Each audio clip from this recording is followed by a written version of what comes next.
Hello, my name is Patricia Hawley, Director of Pupil Services in Warren County School District.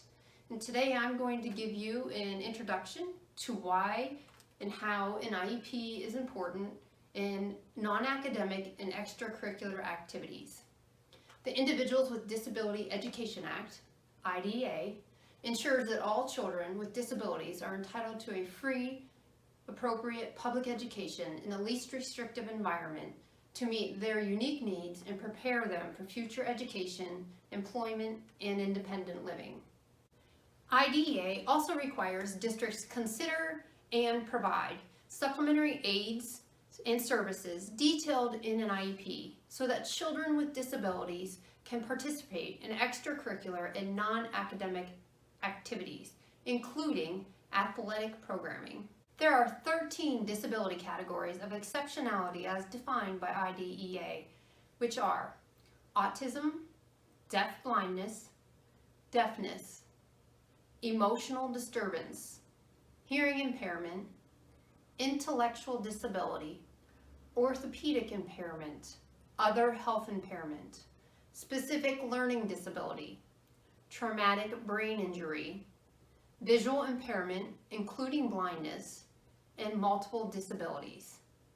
So let's begin in discussing your role and the importance of your role in implementing an IEP during athletic programming. Hi, my name is Lisa Smith, Special Education Supervisor in Warren County School District. I'm going to review your role in understanding the key components of the IEP. The information will assist you in supporting each child with a disability while he or she participates in your program.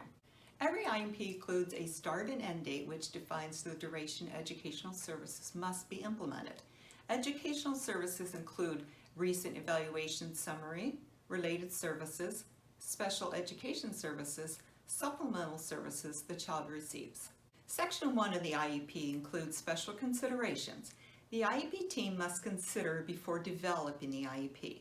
Considerations include blind or visual impairment, deaf or hard of hearing, communication needs, assistive technology, limited English proficiency, or behaviors that impeded self or others. This section of the IEP is extremely important to review as it provides a quick review of concerns impeding the child's education process as well as ability to participate with non-disabled peers in the least restrictive environment. Section 2 of the IEP includes a present level of academic and functional performance. This is the section of the IEP where you can review marking period grades, strengths, weaknesses, and classroom habits. Section 6 of the IEP includes related services and supplementary aids and services and program modifications.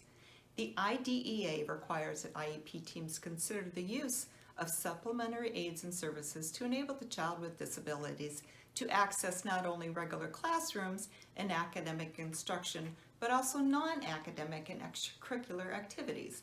Thus, a coach working directly with a disabled child during an athletic program is responsible to implement the services and supports as well as the behavior interventions and/or health plans found in the IEP, even after school.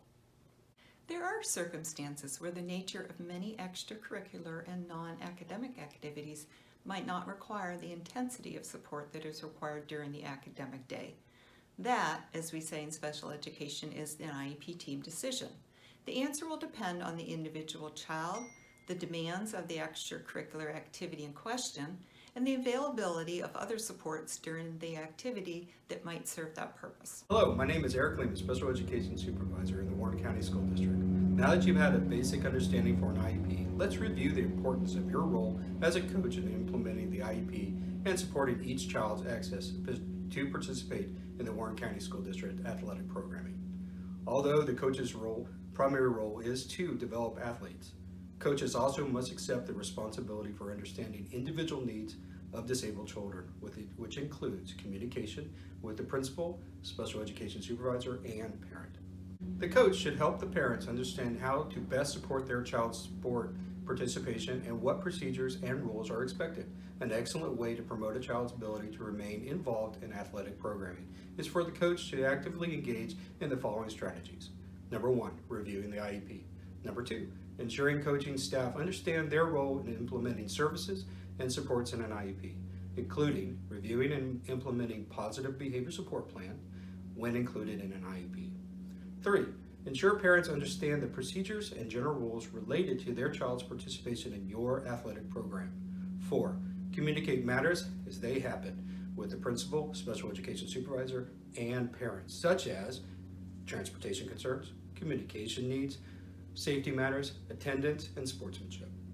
Schools do more than teach children to read and write. Along with academic activities, IDEA, the federal special education law, covers the provisions of non-academic and extracurricular activities for children with disabilities. The coach has an active role in implementing supplemental aids and services determined appropriate and necessary by the child's IEP team in the manner necessary to provide children with disabilities an equal opportunity for participation in non-academic and/or extracurricular activities. It is also important some children with disabilities do not qualify for special education services as defined by IDEA, but are eligible for a Chapter 15, Section 504 service plan. Similar, the IDEA Section 504 plan includes accommodations for non-academic and extracurricular activities when necessary for the child's equal participation. Your athletic director will provide you with a roster of students with IEPs to ensure you have access to review provisions of their supports and services.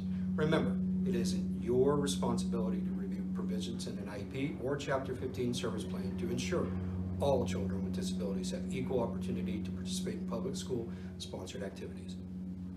The principal and/or special education supervisor are available to assist you with access and/or understanding your role in implementing required provisions.